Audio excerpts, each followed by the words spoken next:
It was just another ordinary day at school. That was at least until I heard about another murder taking place. It was only rumor and suspicion, but I had my doubts. This was the third time that someone in our class called off for a sick day and never returned. I decided there was only one way to discover who the murderer was: an investigation. The prime suspect was someone who spends a lot of time at school. It had to be someone who was there extra, like a club member.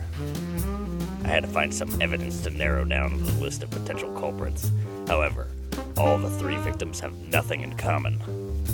After looking in the deepest, darkest corridors of the school, I found a closet that was suspicious. Inside, to an untrained eye, it might have looked like a desolate closet, but I knew better. It obviously had signs of a fight.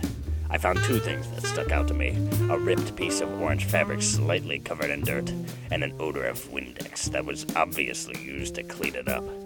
Further investigation was needed to come to a conclusion. I decided to take my investigation outside.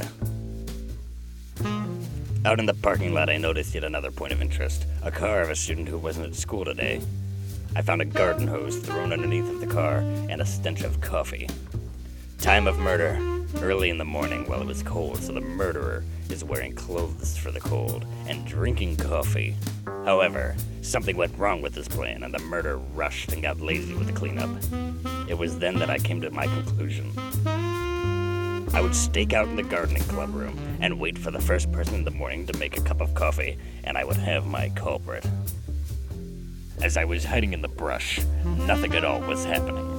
That was at least until someone with an orange scarf started making coffee. That was when I knew I had found my culprit.